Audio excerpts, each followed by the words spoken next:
You're listening to Chugging Bleach, the only podcast where the bounts count. Welcome to Chugging Bleach, the anime review show where we watch all of Bleach, including 10 episodes of the Shusuke Amagai arc. God, there's gotta be better than that. No, that's what it is. I'm sorry. I'm here with my usual hosts, Dan Video Games, You should say I'm a guy. Dr. Agro, No, I'm sorry. That was criminal. Fuck you, Dan. and Chris Wolfhard. You will believe a man can fly through these fucking episodes. And of course, I'm your host, Bob Video Games, here to tell you all about Bleach. Is that what you do here? I guess? I don't know. I'm not sure what I'm here for, actually. Bob was merely elected a figurehead of Chugging Bleach when Agro had an illegal election and killed everyone who vetoed it. As I said earlier, we watched 10 episodes of this nonsense. Oh God, Agro, is that how the next Blessed Blontet's gonna go? What, 10 episodes of Bleach? No, everyone who votes against your movie gets killed. I mean, I don't think we're going to have to find out if you don't vote against my movie. Oh no! But it's episodes 170 through 179. Someone listening right now is like, those dumbasses, that's 9 episodes. Every time. Somehow we wound up on this specific structure. Yes. It's always funny. It is.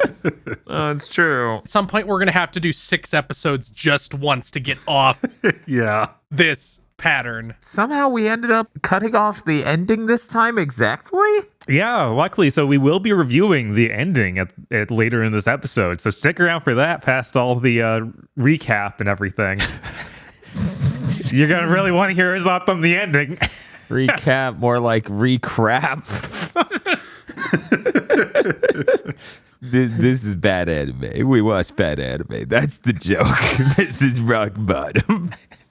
But before we can recap them, I need to know if I can get early access to the show. Chris, do you know? I'm not sure. Yes, you can go to our Patreon at patreon.com/gbpodcast to get early access to this and Pokemon Go to the Movies, our other anime review podcast. You also get many other benefits, such as a patron-exclusive show every other month and a patron-funded show every other month opposite of those. So you get Patreon funds something every month. That's true. That's patreon.com/gbpodcast. Oh boy. Oh boy. Hey, I have a special request this time if we're leaping into the recap right now, Bob. Yeah, sure. What's up? Can I read my note before Chris even recaps it?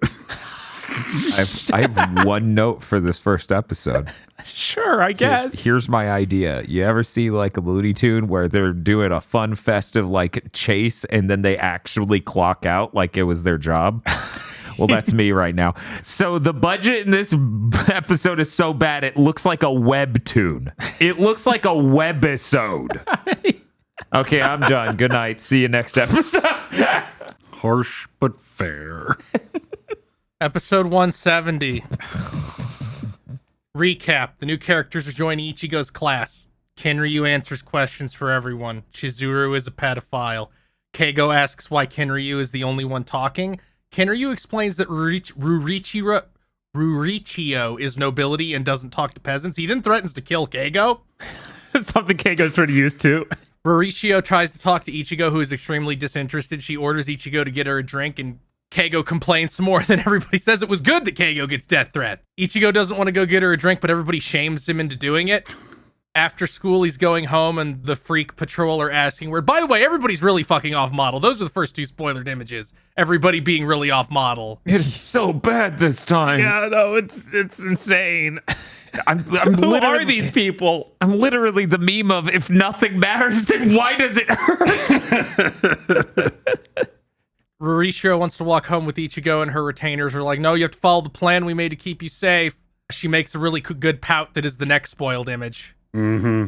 It's pretty good. Yeah, I like how many times her face turns into she is a lizard.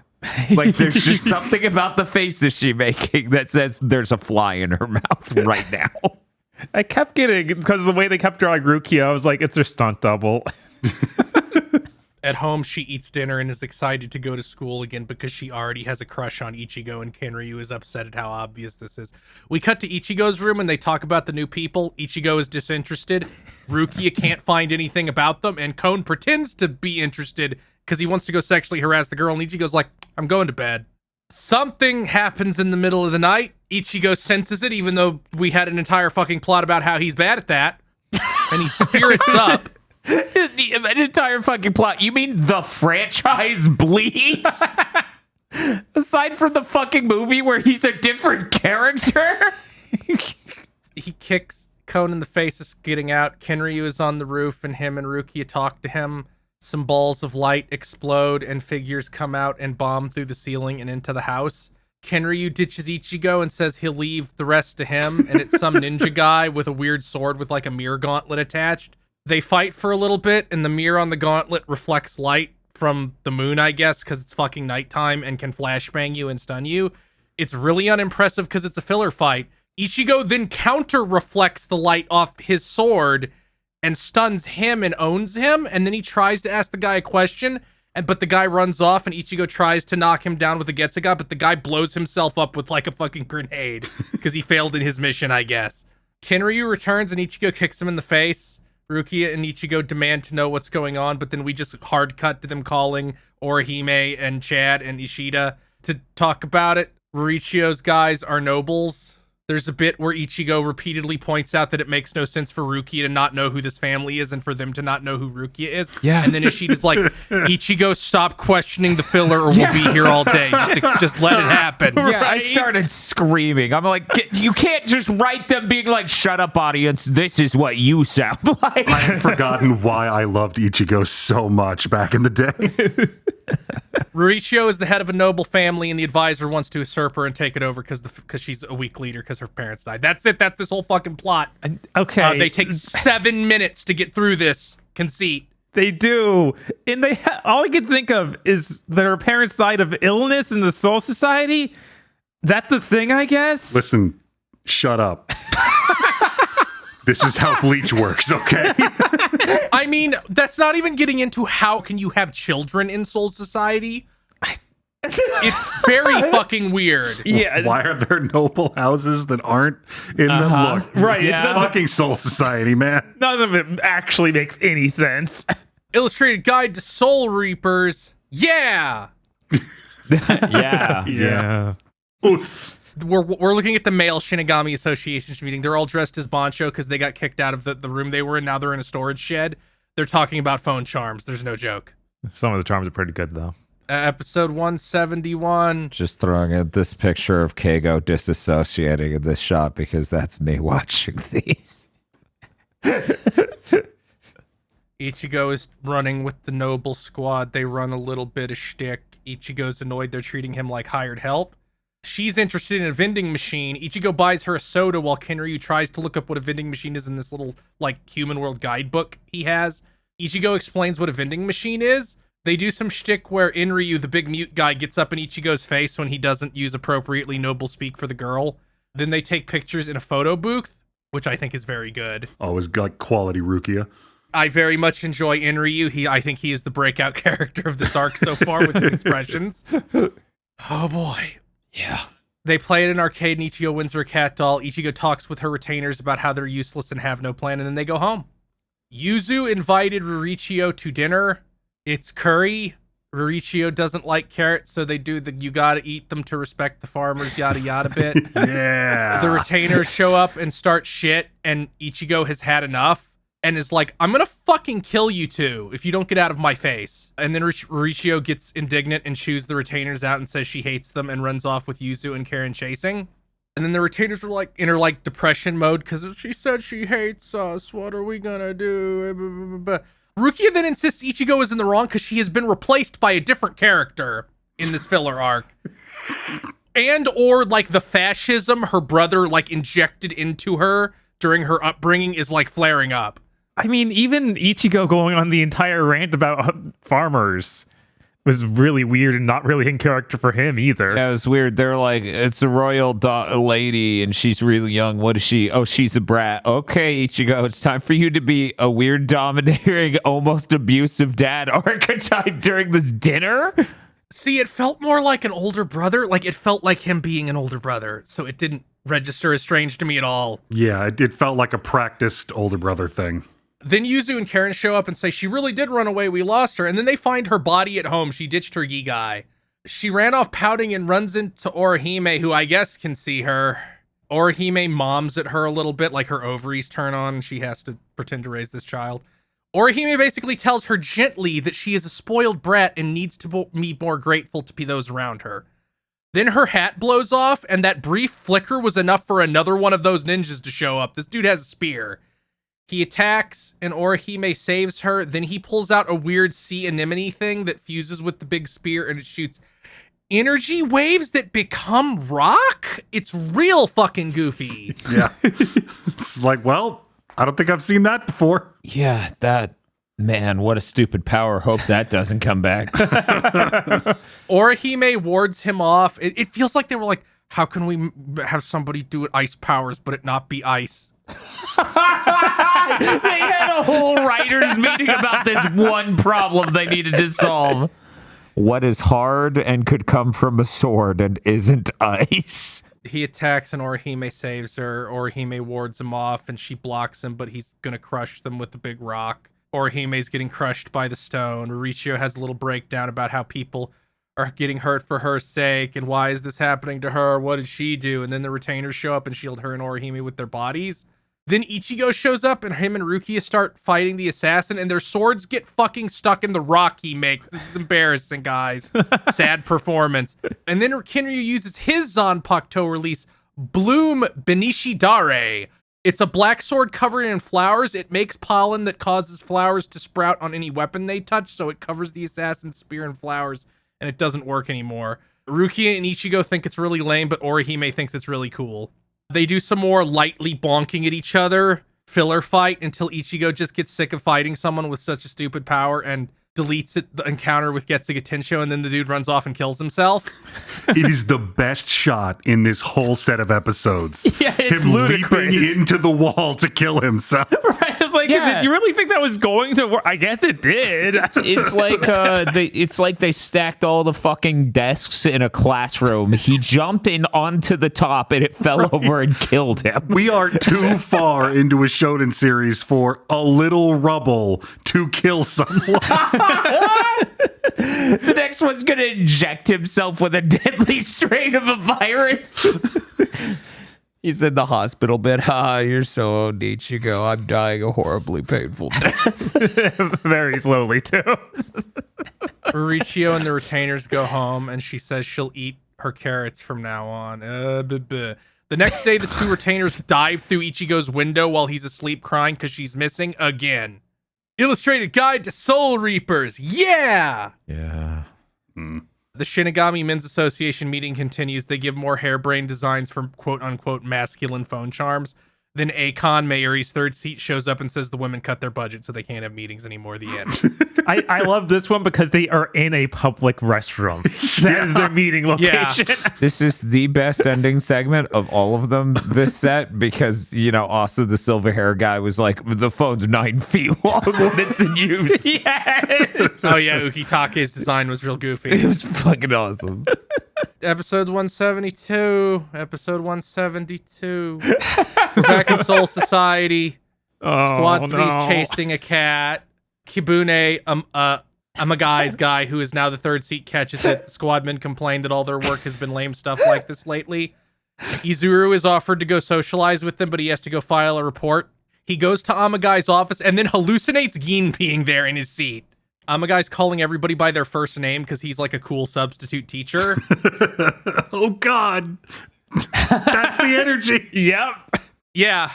Izuru tries to complain about all their boring missions, and Amagai says that this is because their captain was a traitor, so they lost everyone's trust. What about the fucking two other squads where that happened. I guess Aizen's squad is literally just that one girl who's in a mental institution now. I don't think Aizen had a squad. Honestly, I think he hypnotized people into thinking he had a squad because he didn't want to do all that admin. And then I don't think we ever find out a single thing about Tosin's guys at all, other than that 69 Men is his lieutenant. Amagai says that Gin was a charismatic captain, which I guess is a way to describe radiating scum so intensely plants wilt when you pass them. Then he tells you that when you lose a charismatic leader, the entire team can collapse. So him, Kibune, and Izuru will have to form the new pillar for the squad. He then tells Izuru to go take the night off. We're not working too hard here. So Kibune is the red hair guy introduced for this, right? Yes, the guy that looks like recolored Sae Aporo. Right. So when he enters the room and he's just there, because in the prior shot, he's just one of the guys who picks up the thing. And it had been so long since we recorded Chugging Bleach, and, you know, the prior 2 episodes didn't have anything to do with him. He enters the room, and he's an important part of the conversation. I turn to Bob and say, what the hell? That's not a real Bleach character, right? And Bob goes, he's real right now. And I start losing it and go, that guy's not a member of our family, right? And Bob goes, he's in our house. Because I completely forgot this fucker existed in between Chugging Bleaches. I was like, what? That's why is fucking fair. Why is this background character talking? The next day, Squad 3 is having a training exercise. Amagai says he's going to teach them a new style of fighting. It's a game where everybody has to wear a colored armband. They call out colors, and whoever is wearing that color is the enemy. So it's to train reflexes and decision making. Izuru is in the cuck shed and not allowed to participate in it. Everybody is good at it really fast, and Izuru is stunned. And then after training, everybody thinks Amagai is so cool for his team building methods. And then they all make jokes about Izuru being replaced by Kibune as the lieutenant. And Izuru hears this and is so upset he has to go excuse himself to go get drunk. All I could think for most of this episode is like, man, all of these other squad dudes, they were made up for this arc. They're not even real. Yeah. I feel like the squad dudes have consistent enough designs. They were probably in background shots in the actual series. Really? I don't believe it at all. They match up with every other character they invented for this arc where they just look wrong. I just imagine Kira in the corner being like, who are these people? I wouldn't put it past Kubo. Please, I can't. Oh no, all their names on the notable members have anime only on them, so that none of them are real. Oh no. We're listening to 50 people talk about 2 guys that aren't real. None of them's real. Izuru's just like, where am I? They made all these guys up. Oh man. Anyway, he's drinking with Tetsuzaimon, Komamura's lieutenant, and Renji. Tetsuzaimon tells Izuru to give him Amagai a break because he's talented, and then says, but Kibune probably will take your position. And then Izuru sulks. Then Amagai and Kyoraku enter the bar and go to a private room to drink. Amagai wants to find ways for the squads to cooperate more, and Kyoraku says they should include Ukitake if they want to discuss that kind of thing because he's better at that. And then they try to drink, but Amagai's lightweight and passes out instantly. Laugh. The next day, Izuru's filing papers, and Kibune comes in and tries to talk to him about his crippling insecurity, but they get distracted by an emergency report. It's at the big hole where Ganju beat Yumachika during Soul Society. This upset me so much because they were like, that's the execution grounds. It's like, no, it's not. It's a dumpster. Right? Yeah. A new Soul Reaper saw something weird go down the hole, and then the hole around the ground collapses and they fall in. Saw something weird go down there. Was it a bag of trash? Izuru saves the new guy as he falls, and then he's knocked out. And inside the pit are jail cells full of hollows. They fight a bunch of hollows, and one tries to eat the unconscious guy. Kibune uses his Shikai Red Rampage Repu, and it's like a Klingon batleth that's also a boomerang. It's honestly pretty cool for how dumb it is. He kills all of the weak hollows instantly and then tries to kill the one that has half eaten the new guy, and Izuru stops him, and then Kibune goes on an incel rant about how if you're weak, you should die. Yeah, he just fully unmasked as the villain of the franchise, or of the filler arc here. It's weird. They clash again, and then the rest of Squad 3 shows up, so Kibune has to resume pretending he doesn't hate women.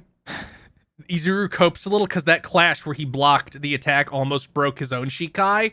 They discover in the investigation that someone rigged the ground to collapse, but the hollows were all just Mayuri's test hollows, and he pisses and cries that they killed them all. Then we cut to a Senkaimon gate. It isn't the one. It's some fucking sub Senkaimon gate they made up for this fucking filler arc. Yeah, apparently Yeah. that's a thing that you have. Sure. It opens. The two guards don't see anyone there and try to close it, but Mauricio runs through as it closes. Illustrated Guide to Soul Reapers. Not golden. Golden. So this segment feels like it was belonged in a later episode, and they just put it here for some reason, because Ichigo and Byakuya are having a meeting in Byakuya's home. Yachiru pops out of the floor and says she's been looking for Ichigo. She apparently made a fucking hidden tunnel in Byakuya's house. Yes.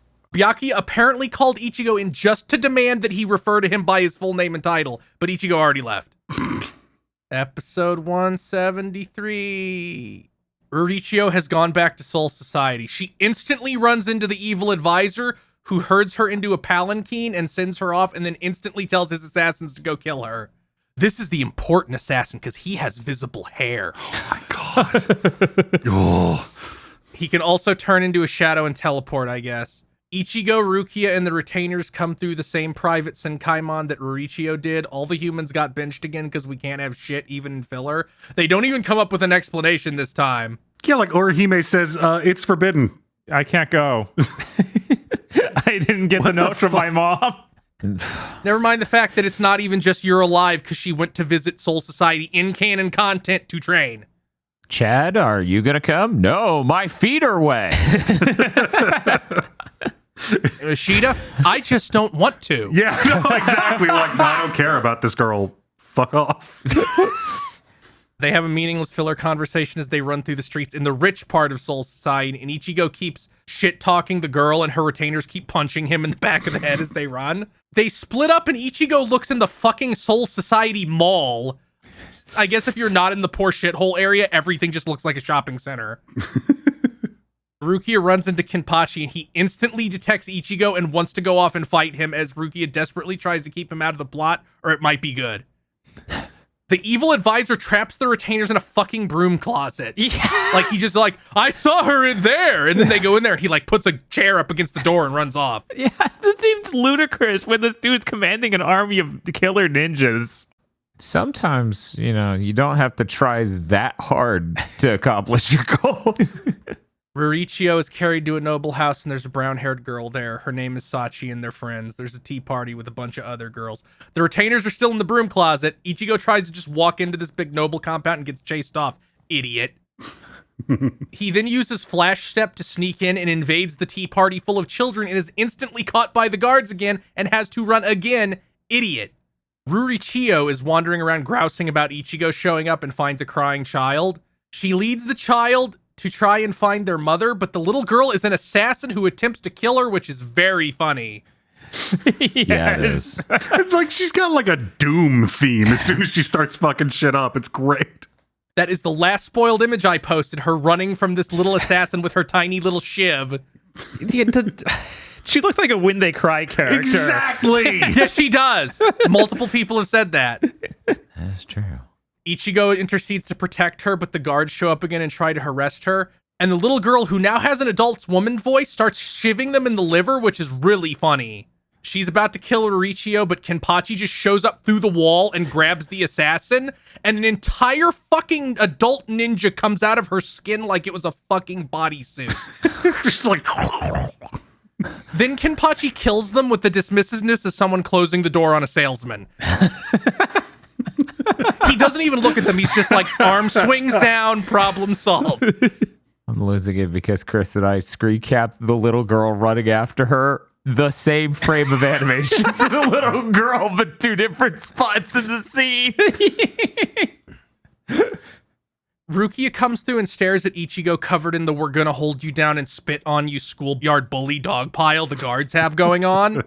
Everything is resolved and we get a dumb little side note about how Ruricio's friend is arranged to be married and sad about it, and we get the unbelievably fucking stupid, sure, they're financially secure and not targeted by the violence of the state, but their personal freedom is impeded. Don't you feel sad for the nobles? Thing that so many things love doing. Then Kenpachi says he had fun destroying things looking for Ichigo and for Ichigo to come back more often so he can smack him around. Then Ichigo almost senses the main assassin, but not quite. Illustrated Guide to Soul Reapers, but they don't even say it. They just say, yahaha. You found me. Yachiru has a fucking razor scooter. Ikaku made it for her, and she's just riding it around in Byakuya's house. Even he knows it's pointless to tell her to stop. Yeah. The guy, too wacky. Then Nimue comes through yet another secret passage in the wall and takes her for tea, and Byakuya discovers the Shinigami Women's Association has apparently just set up in his house. That's their meeting space now. Which is like the end of this arc. And that's funny, but I really thought this was going to lead to like him siding with the men's association, and this was going to be a whole thing. He seems to have the best relationship with the Shinigami Women's Association because there was a chunk earlier on where the joke was that men kept showing up and getting thrown out, and he is the only one who did not get thrown out. Instead, he shoved an entire meat bun into Yachiru's mouth. Episode 174, the evil advisor and the main assassin are meeting. The evil advisor changes appearances between being normal and giving these evil orders, by the way. Like, he puts his hair up in a little ponytail and puts on, like, a monocle. It's very fucking stupid. I didn't even notice. I just focus on, why'd you just draw a monkey and pretend he's a dude? I spent this whole time super mad that he opened his mouth and he didn't have Aramaki's voice actor from Ghost in the Shell standalone comp. Fair. Yeah, absolutely. You're right. But yeah, every time I look at him, I just see Andros. Every fucking time I'm like, God. The weird thing is his teeth are different between different episodes. He either has half of his row of teeth or he has every other tooth. Yeah, it feels like they sometimes decide not to draw his upper lip. They can't decide which. Dr. Zaius looking motherfucker. Right?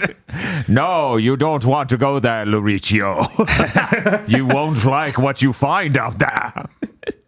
The advisor gives this assassin another one of those mirror swords and tells him to go to the living world and kill her already. His name is Hanzo. That's it. That's that scene. Or Hanza? No, it's Hanzo. Oh. His name is Kukui Hanzo. I have to carry that name for the rest of my life, and I know the name of this fucking useless filler character. Some boy in a noble house wonders where Richiyo is. There's too many new characters in this arc. Fucking stop it. We'll make up for quality and quantity. He's some noble and some other noble wants to see him. I didn't fucking write their names down. Fuck you. Go fuck yourself. They don't even look as interesting as the Bounts. It's rough. No, they don't. Yeah, Every it's time I rough. had that thought, it ate away at my soul. We cut to the fucking mod souls trying to get into Urahara's shop. Oh my God. Yes, finally. Hey, I'm surprised that there is so little mod soul in this filler arc so far. Inryu, the big retainer, is blocking the door. The mod souls do mod soul shtick, where they all start punching his shins, but it doesn't do anything because they're just stuffed animals. Behind him, Richiyo is playing with Ururu and Genta. Genta acts like a jerk, so Inryu just kills him, I guess. He like grabs him from off camera and yanks him out of frame, and then he's no longer in the scene. Inside, there's a pointless filler meeting. All the humans in Urahara and Yoruichi, who is now on this filler arc, all she can do is, I have information. Yeah. Yup. That's all she can do in any of these filler arcs.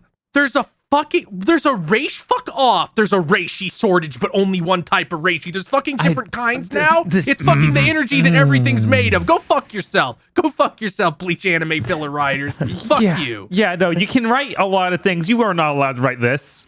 You can't be like, they're running out of literally the concept of the world. Yeah, it's like They're running out of matter. What are they low on again? Stuff. What do you fucking mean stuff? They're trying to do this, this low-tier noble family is trying to make up for not having political power by having financial connections, but we don't get any, they never go into how Soul Society is actually structured because that doesn't fucking matter to the story, so it's unbelievably dumb. Mm-hmm. We cut to the Shadow Assassin and his gang of even more obvious jobbers. God, I did not fuck commit these these guys' guys. names to memory. Fuck these guys. Fuck this Kmart Jupan got in a grab bag of bullshit. These are guys that Kenshin would delete by looking at them. Yes. Yeah, they literally look like aborted designs from Samurai Showdown. Then that's like a 30-second scene. We get nothing. He's just looking at these guys. Then we cut to the Ichigo party, and they're escorting Riichio home and detect something. Ichigo immediately makes the worst fucking decision possible and is like, Rukia and Orihime, you guard her while all the strong people go and scout. Rukia then uses the Chappie candy, and Chappie isn't a crackhead now? That's just fucking bullshit. You're denying me everything, filler arc. This all happens very fast. We're in like the Phantom Menace ass editing zone. We're back in Soul Society. The boy that we saw earlier is named Kanogi, and he's the evil advisor's puppet. He's trying to make him the head of Riichio's clan. He's Riichio's fiance. That's all that fucking matters in this scene. Nothing else happens. Back to the human world. Ichigo, Chad, and Ishida all went out to scout what they sensed, were Chris yelling at his screen in frustrations, levels of characters being stupid. Luckily, the villains are also stupid, and Hanzo decided to directly fight Ichigo instead of trying to maneuver around him. Ishida and Chad fight some ninjas. Ninjas also surrounded the non-combatants. Ichigo establishes that Hanzo has the same weird mirror sword, and I guess the weird tentacle parasites do something. They don't say yet. They fight a little bit, and then Hanzo starts radiating blue energy, and a tentacle thing absorbs a bunch of his arm, and he does the flashbang, but Hanzo says that this magic light gets you even if you shield your eyes, because now it's stronger. Then we cut back to Soul Society, and some nameless nobles who objected to Kanogi being made the head of Riichio's family get assassinated in like a 20-second cut. They go into a room, and then you hear like wacky, bonking, cartoon fucking fight sounds, and they're dead now. We cut back to everybody fighting the foe stealth force. Okay. Imagine how, we always tell jokes about how shitty the stealth force is, so now we have like the filler stealth force who are even worse. Yeah. It's dire. It is so dire. Ichigo has been trapped in a Windows 98 screensaver by the light. He can't move either. He got trapped in like a mirror dimension, I guess. Ichigo powers up really hard and starts to break the effect because he's a Giga Chad. And then just to really overkill, Yoruichi shows up to just totally fucking just delete this situation. Then Yoruichi literally says, you should run away and report to your master instead of vaporizing him and ending this arc instantly. Yeah. Yeah. All his guys killed themselves off screen because they lost to Ishida and Chad, so he should leave. And then he does. And then the guys that Orihime and Rukia captured instead of killing, they all blow themselves up also. We cut back to Soul Society again so we can establish that Kanogi is now head of the clan because everyone who objected died in that 15-second cut earlier. The Arankar Encyclopedia. Saeporo will talk about Fractions. They're the subordinates of Espada. You can have as many as you want, but his are special. Gin then complains that his show was taken from him, and Saeporo asks if he'd like to eat one of his minions, and Gin says, no thanks, I had subordinate for lunch. This is really funny. It's so upsetting to see these, because it's like, no, you can't. Not right now. Yeah, that's not fair. It's like you're floating along in this weird filler arc, and someone just says, please wake up.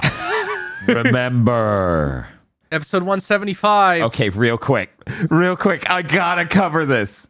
The intro narration. The narrator literally goes, the ninja guy Hanzo's weapon looked exactly like that other guy's, but it had different powers. And I'm like, you're not supposed to point that out. You're supposed to hope we don't notice and get mad. No, there's a point to it, so they had to point it out. Anyway, we're now halfway through. Gee, this episode's sure going a lot fucking faster than normal. I wonder why. Episode 175. I think this is the shortest summary of any of these episode summaries I wrote. Yep, I'm pretty sure that's right. Kanogi is in a room. The evil advisor shows up and leaves. The scene is pointless other than to establish Kanogi is indeed his pawn. Hanzo and the evil advisor meet again. Hanzo says this time he'll kill Ichigo for sure and fuses more thoroughly with the weird mirror tentacle sword thing. He then asks for swords for his men who are freaks. I'm taking a moral stand on not learning any of their names because they'll be dead soon. Mm-hmm. Smart. One looks like Benkei, like the historical Benkei. Mm-hmm. The other is a small guy with freaky long arms, and the other has red hair and a mask. There you go. Yeah. Like you could have gotten these guys from the Unity asset store. Riichio's house. Kenryu made the house invisible with magic, and Yuzu looks out the window and is like, where'd the fucking house go? Yoruichi had to go get information, mark it off the bingo card, exactly like the Bount arc. She saves Ichigo from an antagonist and then has to leave the story for 20 episodes. Mark it off the list. Urishio comes out and gets mad that nobody ever tells her anything, and then we just kind of spin our wheels for 5 minutes. Ichigo talks to Urishio on the roof, and we get more "it's hard being a noble" shtick as she has a flashback of Kinryu and Inryu being nice to her. The Jobber Brigade basically kicked down the door. Hanzo is in really shitty looking armor. Unbelievably hilarious. shitty. He looks like an 80s or 90s character making like a satire character of a genre that was popular at the time. He looks like a character that dies in one episode of Ronin Warriors. He looks like a joke version of a Sinistral from Lufia 2. This is Barking Gilgamesh. I was like, okay, he's got the big cape, and then he's gonna like take it off to reveal his new. Oh no, he's not taking it off. Oh my god, he's going to fight in that stupid thing. Ronin Warriors, we boomers win. Well, obviously after the movie, right? Oh wait, that's out. There's a movie? Oh wait, am I mixing up? Yeah, Saint Seiya had a recent movie. Oh thank God. Thank God I'm safe for now. Everybody splits off to do fights. Ruki is fighting the weird little freak. Chad's fighting the big guy. Ashita is fighting Stoic Masked guy. Ichigo is fighting Hanzo. Ichigo Bankai's immediately, so he should just delete this guy, but that isn't going to be that easy. Into the episode, the Arrancar Encyclopedia. Gin will discuss Las Noches. It's the base of operations for Aizen. The Espada should stay in their own private palaces, but they don't. Saeporo shows up and gloats about how good his traps are, so then he hits on Gin. I can't believe Chris didn't recap the important Orihime doing laundry through line of that episode. That was really important. I think we found out more about Orihime than any other episode. Sometimes she has to do laundry. Can you believe that? She has to do laundry, and we have to show it multiple times. Yeah, she couldn't come to the meeting that episode because she was doing laundry. God. Episode 176. Ruki is facing off against the freak. They have a scythe and chain attached to a weird tentacle thing. Rukia instantly uses her Shikai and attacks. She freezes him solid, and then Ruki's like, "Don't worry, I left him alive so we could question," but he just breaks out. I used the backside of my ice. But they have special weapons called Bakuto? Yeah. So I guess they're freaky artificial Zanpakuto? He eats part of his, like he bites a chunk off this side and grows a bunch of swords out of his back. Yeah. Kinryu uses his flower sword, but the guy spins his chain really fast to blow the pollen away. He then corners Inryu and Riichio and shoots blades from his back at them, and then Rukia melts them with a Hado. He then eats more of his weapon, grows more spikes, shoots them again, and they get erased again because we're now in the classic filler shit of have the same shit happen twice in a row. Yeah, like this fight made me feel like I was going insane because A, if you can just eat metal, I don't think you need a sword, bro. Two, I really loved Kenryu's like bloom and glory power. I'm like, oh, that's a great shutdown move for a bodyguard. Unless you swing your weapon and then it stops working. Yeah, I can't believe how Well, he's a chain, so it made a wind. how unbelievably useless that thing is. It's like, so what does it do exactly? Is it actually weakening the weapon if they attack you with those flowers, or the flowers getting in the way of you swinging? What's happening? We'll never know because all it takes is for you to go. Yes. Yeah.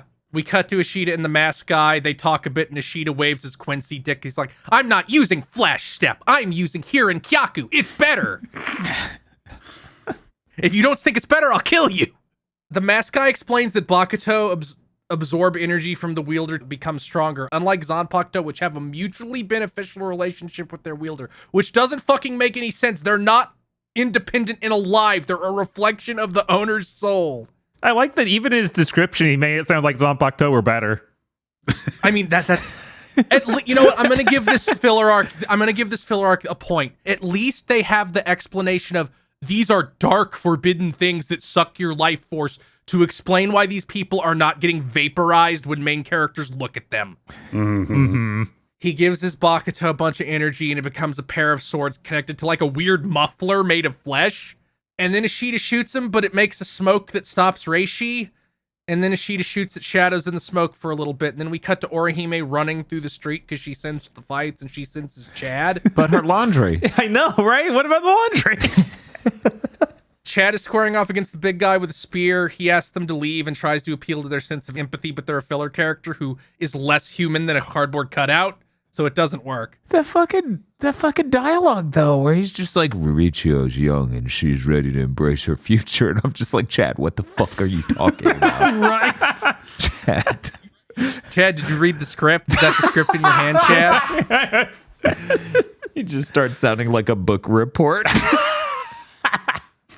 They start to fight. He has the same makes rock spear as the guy before. He knocks Chad around a bit, and then Chad decides to try and break out his shield arm. Chad blocks some hits and hits him a couple times. Then the guy starts trying to say Chad's power also eats at his life force. That's not how this fucking works. And then I said, filler guy, what the fuck are you talking about? They do the next blow will decide it shit, and the guy powers up and makes more rock walls and then reveals that he can go through the rock walls and presumably stabs Chad because there's a splash of blood in the episode ends, and it's exactly like when Chad got attacked by Noitor in a previous episode. It's the exact same cut. Uh-huh. Yeah. He can he like goes through the rock wall and comes out insanely slow. So Chad's disassociating for like half a minute while he emerges. Staring at a McDonald's across the river. Yeah. I am pretty hungry. The Arankar Encyclopedia. Geen will talk about Chad. The right arm of the giant has great defensive power. The left arm of the devil has great offensive capability. Chad asks why he's here, and Geen says, well, you yourself say your power is more like a hollow. And then Chad agrees, but he's like, but it doesn't make me feel good because it means being associated with Pesce and Dodon Chaka. Fair. Episode 177, Rukia is fighting the freak. He's covered in spikes now and shoots blades out of his back. Rukia cuts him and gets butt hurt, and he decides to power up even more. The weird fucking Starro-looking thing on his chest starts to grow, and he turns into even more of a freak and gets like flesh spikes all over him. Yeah, he becomes a weird dino clone hybrid human, and I'm like, what the fuck are you doing, man? It's a sword. He shoots like a million blades at her, and she deflects them. He fucking teleports to her, I guess, and starts shooting more blades at her. He catches up to Mauricio and her retainers and knocks them around a little bit.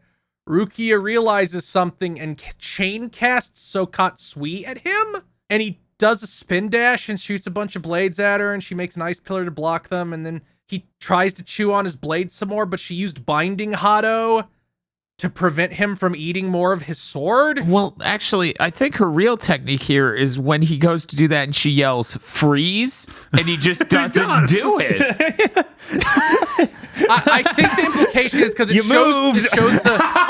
it shows Sokatsui like wrapped around his arm, so I guess she hit him with it and then turned it on when he moved to bite his sword. It's very stupid. She then breaks out the expensive canned animation of Sugi no Mai Hakuren and freezes him again. And he breaks out again, but he used the stealing your energy to power up sword too much, so it just eats him and explodes. The end. He's dead. I love this because you see the slice thing he uses still just sitting on the ground with bite marks in it. Yeah. Yeah. It's like, that didn't grow back. It's not going to. I don't think it was designed to do that. I think that was just something he could do. Right? Yeah, I was telling Bob, I was like, I think this guy just did this with weapons. I don't even think this is part of the weapon's powers right now. Cut to Ishida. The guy filled the smoke with his spiritual pressure so Ishida can't clearly sense him. At least that's a better reason than the rock being magic like in the Bound arc.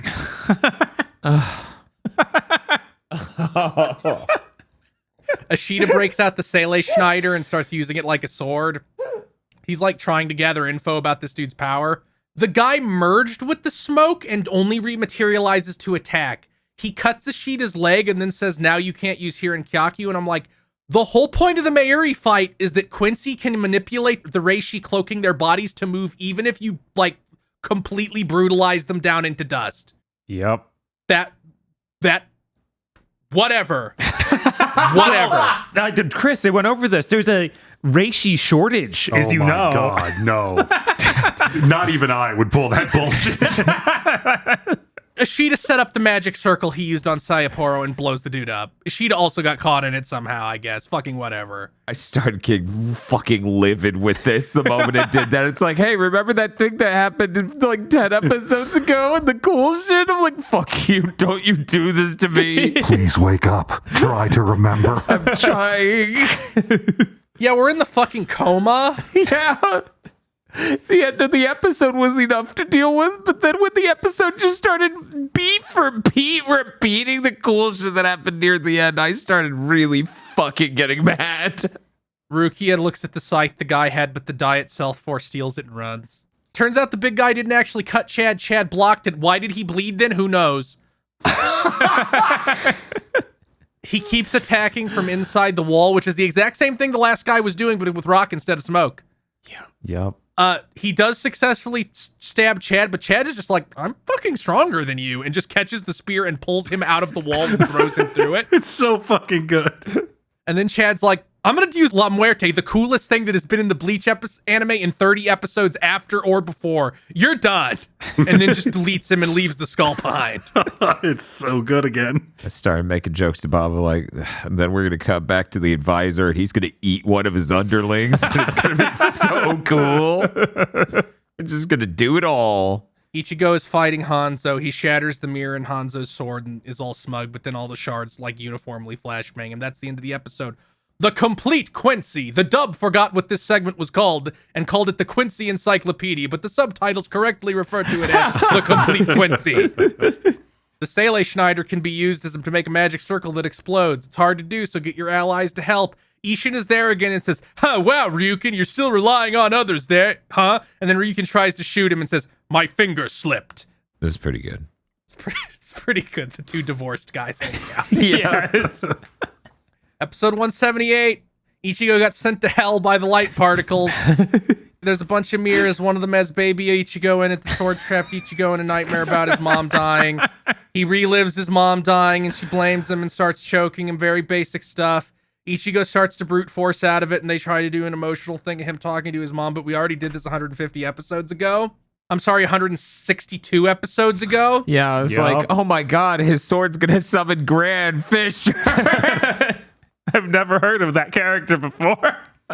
Ichigo breaks out entirely and Hanzo's already washed. He's heaving and panting and crying.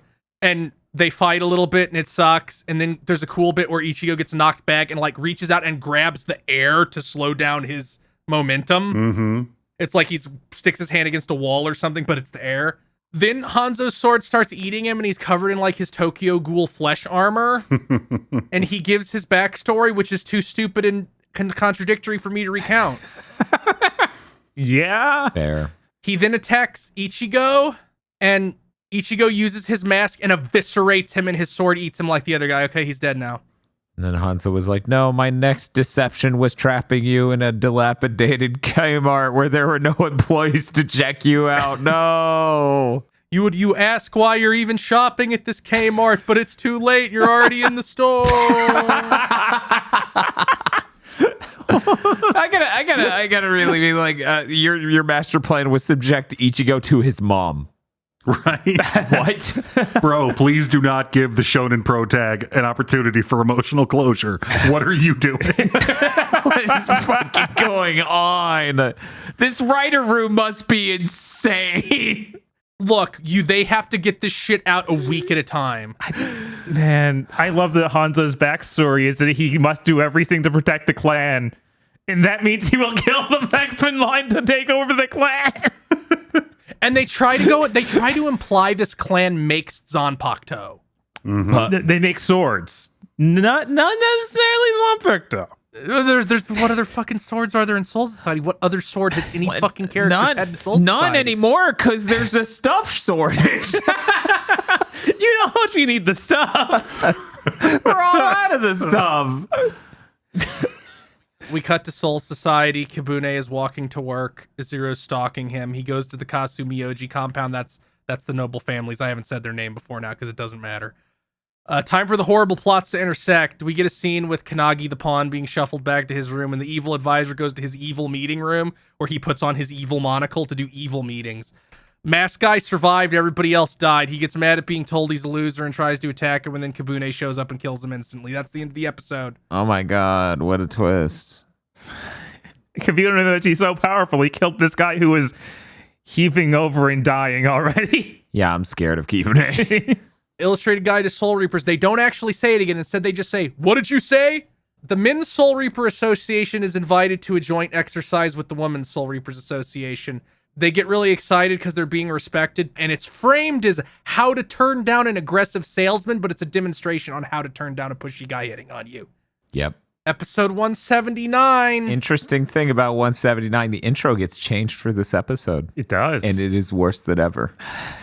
They have to put in shots of Kibune looking cool. I was like, guys, come on. Yeah, they had to take out all the stuff where we pretend Hanzo is the main villain. Just had to remove that because he vaporized. They still have shots of him, though. They do. They even changed out the design to be the newer one. To be the Sinistral. Yes. God, what an awful outfit. Squad 3 are at a fighting arena, just randomly. Kibune thought it would be a good place for training. Amagai isn't here because it's time for the favorite thing of every filler arc, a captain's meeting. Amagai wants the squads to do joint training sometimes so the soldiers can work together and don't all hate each other. Kenpachi hates the idea and Ukitake supports it. Yamamoto rejects it off screen, and we cut to Amagai sad and drunk in a bar. He gets touchy-feely on Ukitake and then passes out. We cut to Renji with Rangiku and Hitsugaya. Renji hates the idea of joint training, and Rangiku imagines it as a giant mixer between men and women. Hitsugaya walks off camera to hang himself. I mean, look out the window. Hitsugaya inner monologues about how this will cause a bunch of dumb schisms in the squad, almost like he's reading a fucking script. Squad 3 is sad they won't be doing joint training and will have to go back to random chores. Kibune shows up and says maybe they'll come around, and then Izuru stupidly tries to bring up Kibune going into the compound publicly, and Kibune just denies it. He's like, oh, okay. Yeah. Well, why'd you do this in front of everybody, dumbass? Right. You know that they're all paid actors. Anime, you can't try to make me feel bad for Zuru if he sucks this bad. Everyone gets an alert that Minos have somehow gotten into Seirete and everybody needs to activate. Izuru doesn't want to do anything because the captain isn't here. He's sure fucking getting shafted in this arc. Why is he such a fucking idiot? I refuse to believe the idea that Gin was an effective administrator. I don't know. He just walked around looking like that and he got things done. Realistically, Izuru was doing fucking everything. Kibune rallies everyone and they all ditch Izuru. Nobody can find these fucking minnows. All the squads are bickering and getting stuck in the fucking Wolfenstein 3D Soul Society hallways. Mm-hmm. Yeah, they continue to do that thing where they get lost literally in their own house. And they're like, we none of us have the ability to jump until 10 minutes later when we do. Mm-hmm.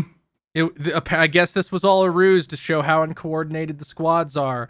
Amagai shows up to where Izuru is and then scolds everybody for not listening to Izuru, and then actual minnows show up. Too many Soul Reapers rush in to fight them and get stuck in the hallways. Yamamoto set all this up to see if they needed improved teamwork. Amagai takes charge and then does a big flashy sword move that does nothing. It does not do a single thing.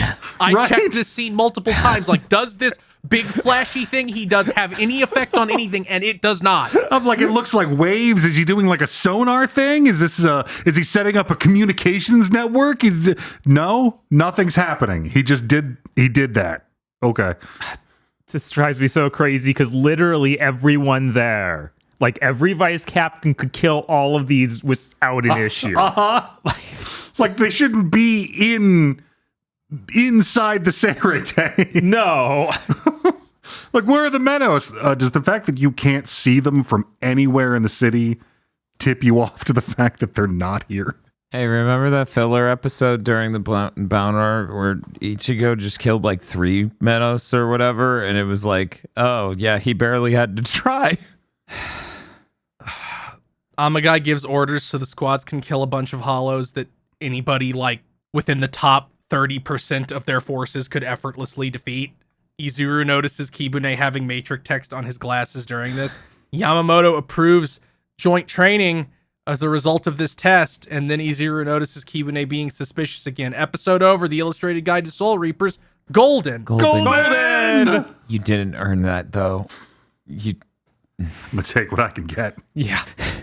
Ichigo's terrible teacher is listing students who have to take extra lessons. Keigo is one of them. Ichigo laughs at him, but is another, even though his grades are good because his attendance is poor, and the teacher smacks him a bunch of times with a book pointing this out because she's a horrible person who should be fired. That's it. Those are the fucking episodes. That's it. You will believe a man can fly. God. So many minutes happened, but so little actually happened. Yeah, I started getting really mad during some of this. Like, it felt like we covered a normal amount of stuff.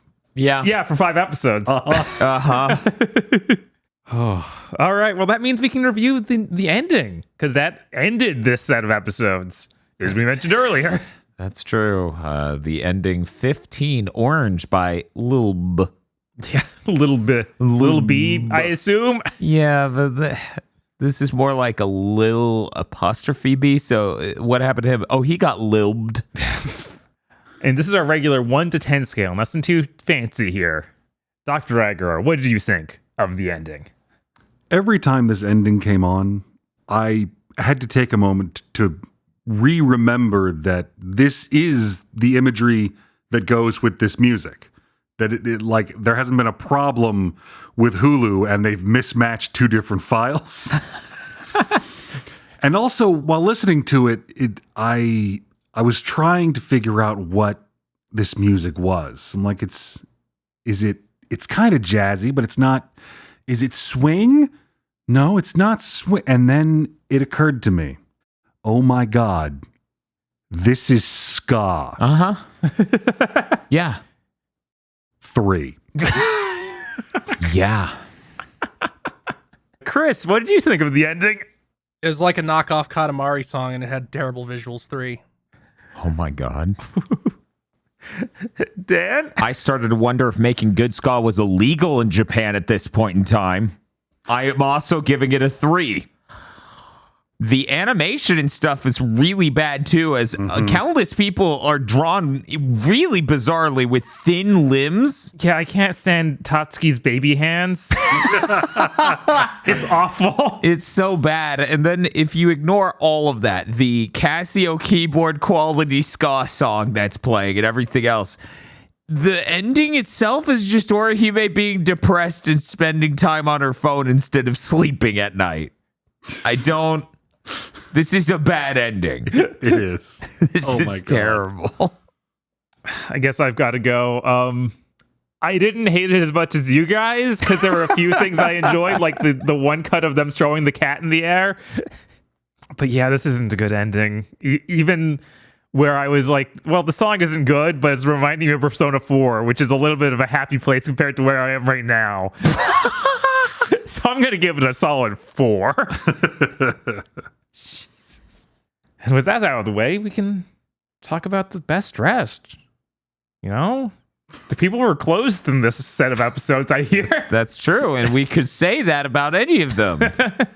So, Chris, who was the best clothed?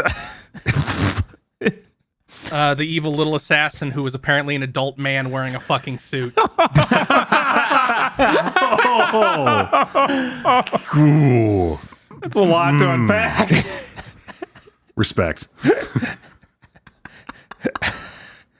You'd think that when they talked, they would have a full-grown man's voice, but instead they had a full-grown woman's voice. It's just all sorts of confusing. There's a lot going on. I still can't get over how she had fucking Doom music play when she started attack. Dan, who do you think was the best dressed? Kunogi, because he's dressed as the voice actor of the main character of Die. Look, I had to look it up. The fucking child started talking, and I'm like, wait a minute, I know that voice. It's always Jim Hawking from Outlaw Star for me. Yeah, I noticed that too. I was like, wait a minute, it's Jim. Yeah. Yeah. Anyway, that outfit did it upset me. Fair. That's the set. What was I gonna do? Vote for one of the little girls at their tea party? None of their outfits stood out. His did at least. So there you go. This kid's so well dressed. I'll go. Let's see. I'll give Hanzo in his awful new outfit. Damn it. Sinistro bullshit.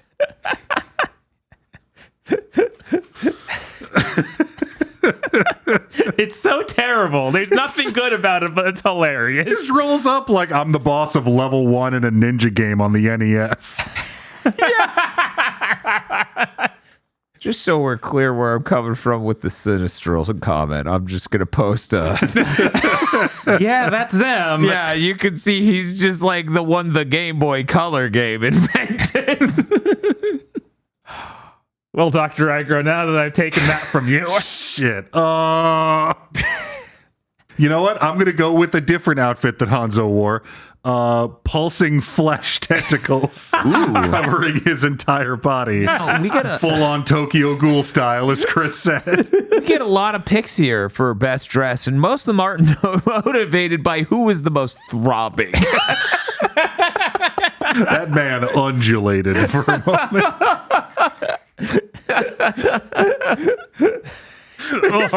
He's just sitting there covered in all this flesh, sucking him dry, and Ichigo's going, "Stop doing that, you're going to die." And he's like, "Shut up! Fuck you and kill me yourself!" Even better is the fact that before this and during this, he's just like, this thing can make me infinitely strong because I'm so cool. Oh my god, and then when he said that, he called it a katana. Uh-huh. And I know I'm that sword guy, but there is no definition of that word on this earth that includes that fucking thing. What, it doesn't reach out to straight bladed wrist swords? With mirrors. With mirror bucklers? Weird. No, that doesn't... Strange. Hey, what are you driving there, Paul? Oh, I'm driving a katana. All right. Now we need to move on to our dance segment where he has to tell us how excited he is to watch more Bleach on a scale of 1 to 10. 0. If I could get in a time machine and go back, I'd think about it. These were so bad. You got everything you hate in Bleach filler over and over again. It's like, oh no, what are we gonna do, Rukia? I'ma freeze him. Oh, he broke out. I'ma freeze him. oh, he broke out. Well, he exploded anyway. You got designs that are all these ninjas that look identical. Yeah. Sucks so bad. They bring in the jobber ninja the first fucking fight. It's like, I got this weird sword with a reflector on it. It's like, oh, that's crazy. And then the next guy has a different weapon. It's like, oh, okay. And then the important guy has the same weapon as the first guy. And I'm like, no. He even has the same outfit as the first guy. You couldn't think of a third fucking weapon to give this guy? No, it's cool. We swear. It's Well, they have to establish that these, unlike Zanpakuto, which are unique, these ones aren't. They can pass to each person because they fucking eat them. So these episodes, in fact, are like that, the same. They're fungible and all come in the same shape, just like the Bounts filler. You'd kind of think that, like, the sea anemone part was the part that mattered, but for some reason, I guess it doesn't. No. It's the weapon itself. The weird squid horror that slowly eats your arm is actually kind of fine. Also, I have to ask, do these weapons come with like documentation or an instructional video? When did they have time to practice all of this coming out of walls bullshit and stuff they were doing? Who taught them how to use these weapons? Clearly they didn't practice it that much. That guy was coming out of that wall very slowly. Well, they did talk about how the household makes swords. Maybe they made these and have been for centuries, but they're forbidden and shouldn't be sold or sir, used. real quick, I'm not makes practiced sense. on this one, but I have read all the material. Am I or am I not supposed to eat that sword? Oh, you do eat this one. It's delicious. It tastes like black licorice. What does that sword even do if you don't eat it? I don't. Probably something with that chain. Maybe. Some kind of on-theme ability.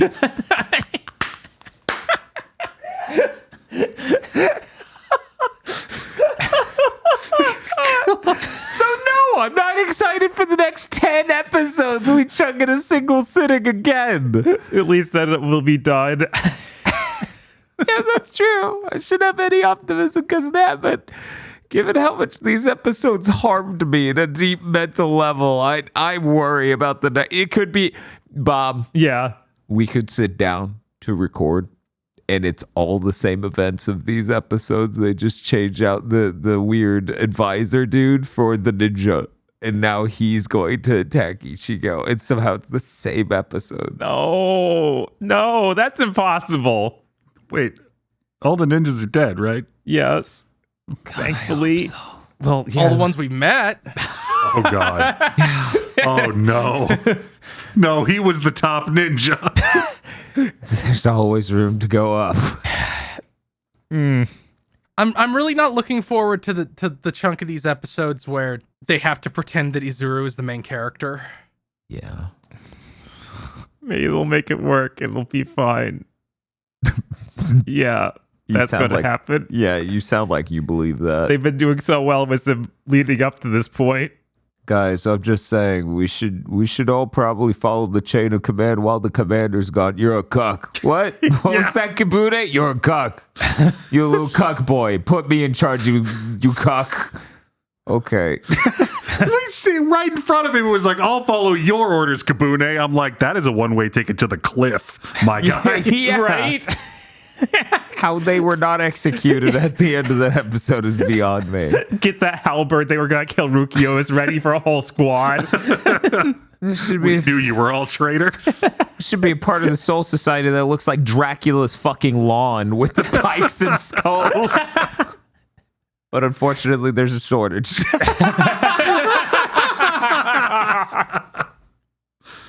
All right, Chris. Any trivia you brought this time? Did you know I wish for death? Although it has not been stated within the content itself, in external discussions, Kubo has confirmed that one of the Arankar have their hollow hole that every one of them has. One of it is actually on their genitalia. Is this true or false? Dan, Yes, true. Bob, False. Aggro. There's no way Kubo hasn't said that at some point. True. It's true. All right. Yes. According to Kubo, Saeaporo's hole is on the head of his dick. Does it go all the way through? Like, I don't fucking know. or is it like oriented differently? Like it's a Prince Albert situation? Yeah, that's a really No. good question. I assume it's a Prince Albert situation. No. Which means like he pees and it like dribbles out the hollow hole instead of going all the way to the end. Wait, is that how that works? It's kind of like a muzzle break now instead of. Oh, Do hollows have to pee? I mean, imagine they don't have to. They would normally, but there's a shortage. oh, I wish I hadn't gone to you for trivia. I feel enriched. Yeah, same. Did you know one of Xehanort's minions has an X on their cock? Yes. We all know which one. Is it all of them? How did he know? All of them. Even the ice chick or lightning chick. Especially her. I still understand your confusion, Dan. She used her lightning magic to bring make up an ice, candle, and she castle. made a Yes. fucking ice castle in fucking 3, and I'm just like, wait a minute. That's not how lightning or ice works.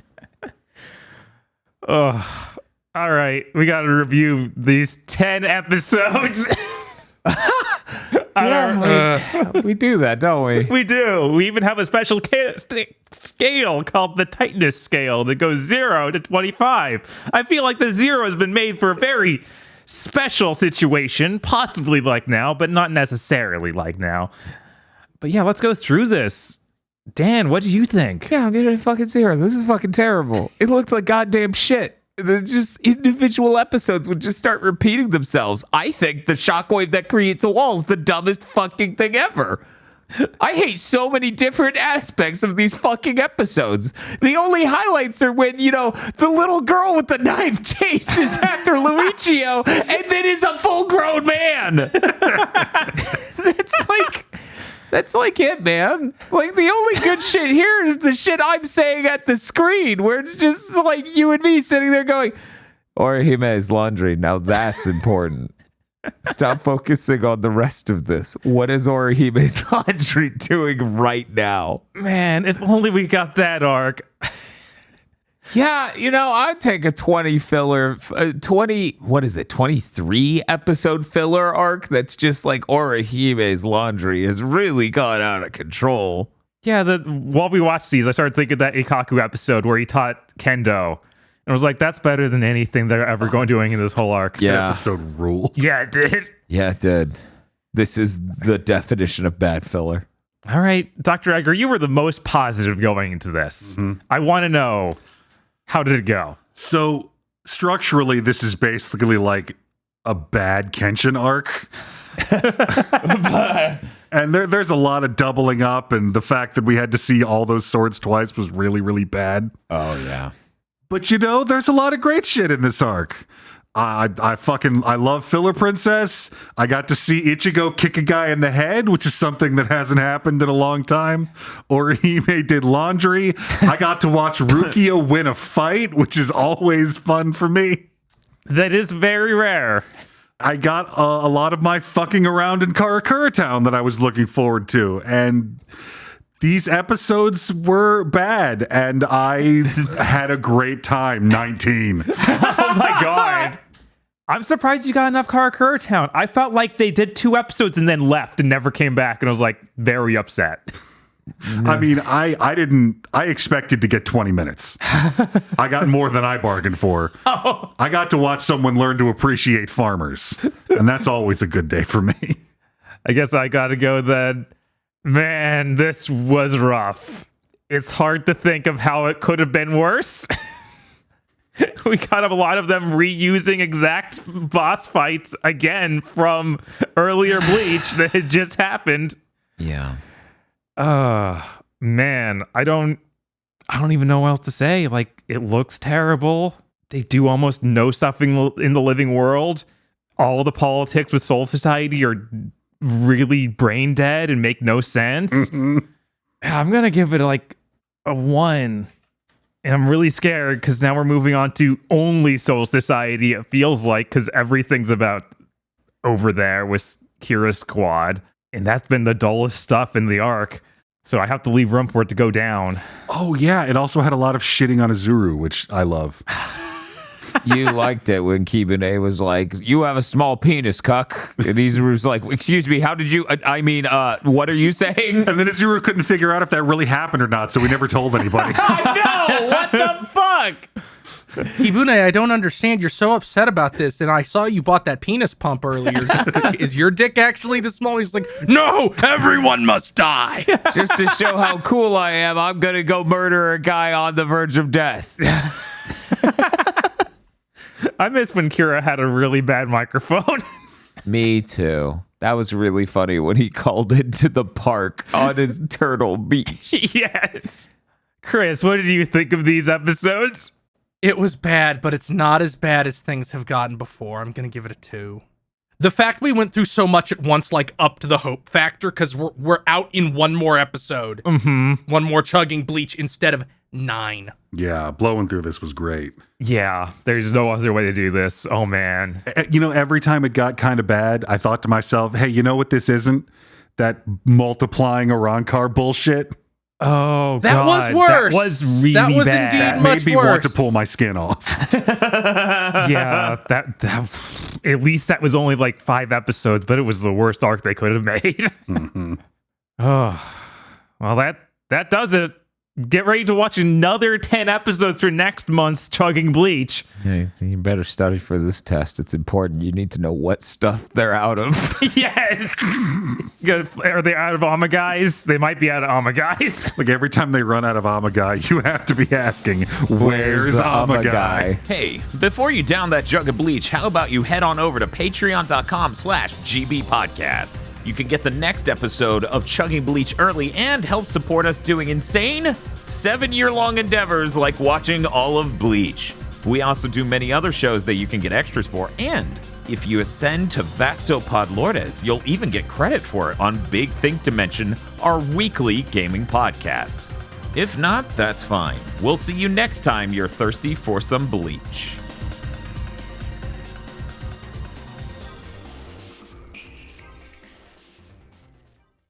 The executive producers for this GigaBoots video are Esme, Ely Broyles, Spaceman Spiff, Red Blaze 27, Brendan O'Sullivan, A Reminder for Symphony of War, Cooper Tank, Very Best Plot, Iconic Bane, and Rado. Thank you very much to our executive producers. And also these guys. If you want to become an executive producer or normal patron, head on over to patreon.com/gigaboots today.